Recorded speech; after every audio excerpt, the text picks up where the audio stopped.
कि आप बताइए कि शिवलिंग प्रकट कैसे हुआ है।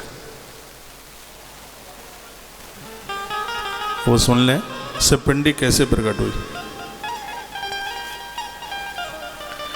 नंदी भी ये कथा सुना रहे हैं। नंदी जी ने भी कथा सुनाई है, सनत कुमार। हाँ, नंदी ने कथा सुनाई है कार्तिकेय जी को, कार्तिकेय जी ने कथा सुनाई है सनत कुमारों को, सनत कुमारों ने कथा सुनाई व्यास को, व्यास जी ने कथा सुनाई सूत जी को, और सूत जी ने कथा सुनाई मुझे, और मैंने कथा सुनाई आपको।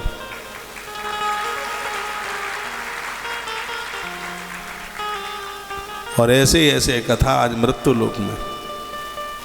आप कहोगे सूत जी ने आपको कथा कैसे सुनाई? सूत जी को मैं गुरु मानता हूँ, मैं व्यासपीठ पर उनका आह्वान करता हूँ। और कभी कभी मैं ग्रंथ पढ़ता हूँ तो मुझे लगता है ग्रंथ है सूत और मैं उसका श्रोता हूँ। तो उसने मुझे सुनाई, मैंने आपको सुनाई। मेरे पास कथा कहाँ से आई? परंपरागत कथा उतर के आई है। और आज कथा का इतना विस्तार धरती पर हुआ है, कड़ कड़ में कथा समाहित हो गई है और कथा जीवन की व्यथा को समाप्त कर रही है। ऐसे इस कथा के लिए पूछा गया है कि शिवलिंग कैसे प्रकट हुआ और सबसे पहली प्रथम पूजा किसने करी, इसके बारे में आप बता दें, आपकी बड़ी कृपा होगी। ये कुमला गया है, थोड़ा सा उतार दूँ अब इसको, हाथ में से उतर जाता है, बहुत खुशबू आ रही है। चलो और पहन लेता हूँ थोड़ी देर।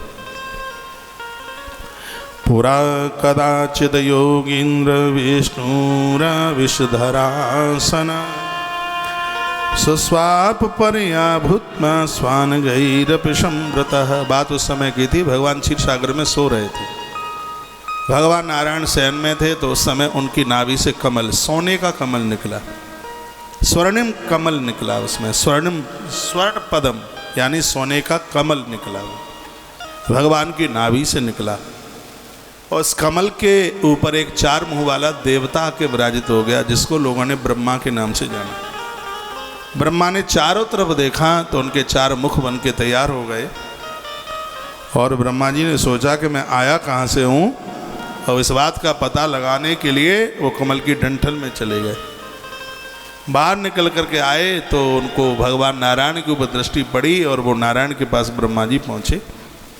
और भगवान नारायण ने उनको आते हुए देखा। नारायण मुस्कुराए। आगतम गुरुमाराध्यम दृष्ट्वा यो दृप्तवच्चरेत द्रोहिण तस्य मूढ़स्य प्रायश्चितम विधीयते। ब्रह्मा जी ने कहा कि मैं तेरा पिता हूँ, तेरे घर आया हूँ, तूने खड़े होकर मेरा आदर नहीं किया। ब्रह्मा जी नारायण को बोले ऐसे। जो लोग अपना बहुत सम्मान चाहते हैं, एक दिन उनका अपमान हो जाता है। सम्मान देने की कोशिश कीजिए, सम्मान पाने की नहीं। बहुत लोगों को सम्मान की भारी भूख होती है, कोई पाम न छूटे तो वो रूठ जाते हैं। पूज्य श्री डोंगरे जी महाराज किसी से पाम नहीं छुपाते थे। भीड़ इतनी होती थी कि लोग टूट पड़ते थे।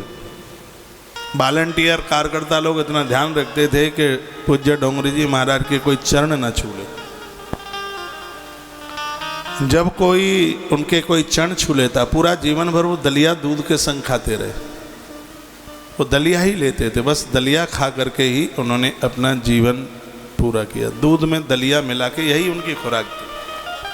बड़े सहज सरल। मैंने तो दर्शन किए नहीं हैं, क्योंकि मैंने अपनी सुध संभाली, उससे पहले तो वो दुनिया छोड़ करके चले गए। उनको धरती से गए लगभग 33 वर्ष हुए हैं। उन्होंने जो एक कथाओं का अलग जगाया वो बड़ा अद्भुत था। पूज्य श्री डोंगरे जी महाराज, मैं उन महापुरुष की बात कर रहा हूँ, उनके पास लड्डू गोपाल थे। और ये सत्य घटना है। जिस समय वो कटोरी में मक्खन रख के भोग लगाते थे तो कटोरी खाली होती थी, उनके लड्डू गोपाल प्रकट होकर के मक्खन का भोग लगाते थे। पूज्य श्री डोंगरे जी महाराज को रोज वो ऐसे दर्शन देते थे जैसे हम और आप बैठे हुए। उनको पत्रकार लोगों ने पूछा, लोग आपके चरण छू लेते हैं, आप दलिया भी छोड़ देते हैं, आप उपवास करते हैं, ऐसा क्यों? तो उनकी आंख में आंसू आ गए एक बार। उन्होंने कहा, इतना भजन नहीं है मेरे पास, लोगों से पाम छुआ छुआ करके आदत में इतना खोट हो जाता है। सेवाधारी सेवा करने वाला पास में हो और कभी वो चूक जाए, पाम ना छू पाए, तो लगता है इतना बड़ा आदमी हो गया कि पाम नहीं छूता। प्रणाम नहीं करता। और यदि मन में इस बात का अभिमान आ गया कि मैं इतना पूज्य हो गया हूँ, लोग मेरे पाँव नहीं छू रहे हैं, ये सोचते ही उस व्यक्ति के पुण्य क्षीण हो जाते हैं। मेरे पास थोड़ा बहुत पुण्य है तो ऐसा सोचने का अवसर ना मिले कि बचा खुचा पुण्य है वो मेरा समाप्त हो जाए, इसलिए मैं पाँव छुप पाता ही नहीं। वो कहते थे कि आदर दीजिए, सम्मान दीजिए लोगों। आज विधाता ब्रह्मा के मन में आया कि इसने खड़े होकर मेरा आदर नहीं किया। यही तो दक्ष के मन में यही आया था। और ब्रह्मा जी क्या कहने लगे, वत्स विष्णु महामान आगतम काल वेगता, तुझे पता नहीं है तेरा पिता तेरे यहाँ आया है, तूने खड़े होकर मेरा आदर नहीं किया, तूने मेरा सम्मान नहीं किया। पितामह जगतः पाता चतुर्वत्स का, पूरी दुनिया जानती है मैं पितामह हूँ, तो तुम्हारा क्यों नहीं हूँ? लोग मुझे पितामह के नाम से जानते हैं और तुमने मेरा आदर नहीं किया, तुमने मेरा मान नहीं किया। भगवान विष्णु को ब्रह्मा ऐसा बोले तो भगवान विष्णु क्या बोले, विष्णु रोवाच, भगवान विष्णु कहने लगे, मत्स्तम जगदम वत्सा मनुष्य तुम ही चोरवत। तुम तो ऐसे समझ रहे हो कि जैसे किसी चोर ने किसी का धन चुरा लिया और समझ लिया हो कि ये तो मेरी बापोती हो गई, मेरा हो गया। थोड़ा विचार तो करो कि तुम मेरे पिता हो कि मैं तुम्हारा जनक हूँ। विचार करो कि किसने किसको जन्म दिया। ब्रह्मा ने कहा नहीं, बड़ा मैं हूँ। नारायण ने कहा कि मैं तुम्हें जन्म देने वाला तुम्हारा पिता मैं हूँ। दोनों में बड़ी जोर से झगड़ा हो गया, दोनों आपस में लड़ने लगे। अंबर आकाश में एक गरुड़ पर बैठ करके और एक हंस पर बैठ करके युद्ध करने लगा। दोनों में बड़े बनने के लिए युद्ध होने लगा। एक ने ये कहा कि मैं बड़ा हूँ और एक ने ये कहा कि मैं बड़ा हूँ। तो माहेश्वरास्त्र मतमान संददे ब्रह्मणो परी, एक ने ब्रह्मास्त्र और एक ने पशुपत अस्त्र निकाल लिया। देवता लोग बड़े परेशान थे कि ब्रह्मा और नारायण में दोनों में युद्ध हो गया, इसके तो परिणाम बहुत गलत हो जाएंगे, क्या करें? तो सगरे देवता महादेव के पास में पहुंच गए, स्तुति करने लगे। नामामि समीसान निर्वाण रूपम विभुं व्यापकं ब्रह्म वेद स्वरूपम आसुतोष तुम अवडरदारी आरति हरहो दीन जन जानी। आसुतोष तुम अवडरदानी आरत हरहो दीन जन जानी। सब भगवान शिव की प्रार्थना करने लगे, कहने लगे भगवान ब्रह्मा जी और नारायण दोनों आपस में लड़ गए हैं, आप कैसे भी इनका बीच बिचौला कीजिए। भगवान शंकर नंदी पर बैठते हुए उसी समय ब्रह्मा और विष्णु के मध्य में आके प्रकट हो।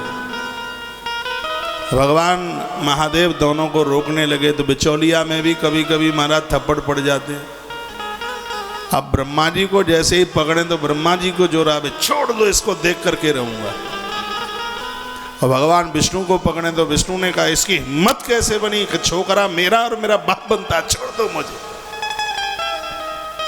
लड़ाई में जिसको तुम पकड़ोगे उसी को ताकत ज्यादा आती है। भगवान ने कहा अच्छा ज्यादा बलवान बन रहे हो, बड़े बनने का इतना बड़ा घमंड है, बड़े बनने का सर्टिफिकेट मांगते हो, तो मैं बता देता हूं तुम्हें कि तुम्हें बड़ा कौन है। और उसी समय भगवान शंकर एक रक्त लाल लाल स्तंभ के रूप में, एक पिंडी के रूप में प्रकट हुए। मार्गशीर्ष का महीना था, लाल तपा तपाया स्तंभ जहां ये प्रकट हुआ उस स्थान को आज अरुणाचल प्रदेश के नाम से जानते हैं। अगेन के महीने में प्रकट हुआ था, वहाँ बहुत बड़ा मेला लगता है। अभी कथा आएगी, मैं आपको निवेदन करूँगा। एक रूप से भगवान सगुण रूप से खड़े हैं, निर्गुण रूप से वो एक पिंडी के रूप में प्रकट हो गए। और भगवान ने कहा, तुम कहते हैं कि हमें बड़ा कौन है, तो मैं कह देता हूं कि जो स्तंभ का और छोर का पता लगा करके आ जावे, पहले जो आ जाएगा वही बड़ा होगा। ब्रह्मा जी तो खुश हो गए हाल ही। पूछा गया कौन किधर जाएगा, तो ब्रह्मा जी ने कहा हम ऊपर जाएंगे, क्यों हंस पर बैठ करके उड़े हैं ना ऊपर, तो उनको लगा कि ऊपर का छोर नज़दीक है, तो मैं जल्दी से पता लगा के आ जाऊंगा। भगवान नारायण ने कहा हम बराबर लेते हैं, जमीन खोदने की ताकत सूकर को बहुत है। तो भगवान वराह बनकर नीचे चले गए और ब्रह्मा जी हंस बनकर के ऊपर उड़ गए। ऐसा वर्णन है कि दोनों पता लगाने के लिए गए, 100 साल नहीं, 1000 साल नहीं, 10,000 नहीं, कई हजार करोड़ों वर्ष व्यतीत हो गए। ब्रह्मा जी ऊपर का पता नहीं लगा पाए और नारायण नीचे का पता नहीं लगा पाए कि वो शिव स्तंभ ऊंचा और गहरा कितना, पता नहीं लगा। मैं निवेदन करना चाहूंगा, इस पूरे मृत्यु लोक में शिव पिंडी जहां प्रकट हुई है, स्तंभ जहां प्रकट हुआ है, उसको अरुणाचल प्रदेश के नाम से जानते हैं। अरुण, अरुण माने लाल, लाल रंग का है प्रकट हुआ, इसलिए आज उसको अरुणाचल के नाम से जाना जाता है।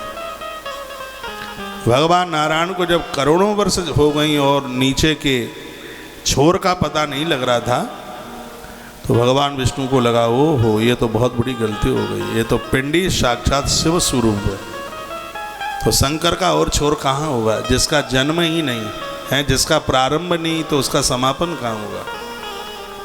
नारायण को भूल समझ में आ गई और उसी समय भगवान नारायण वापस आ गए शिव के पास। भगवान शंकर ने कहा हरि,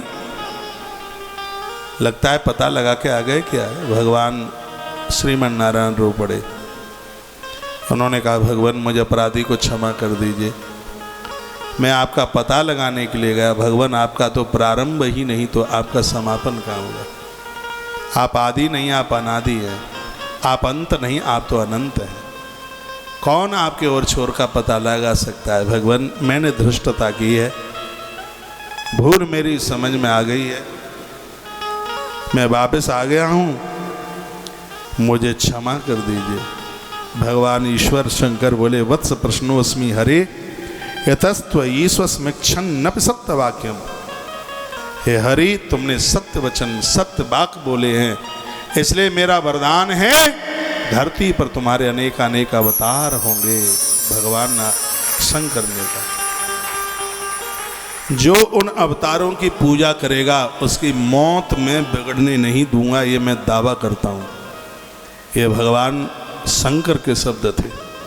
मृत्युलोक में तुम्हारे विविध अवतार होंगे और जो उन अवतारों की पूजा करेगा उसके ऊपर महादेव प्रसन्न रहेगा।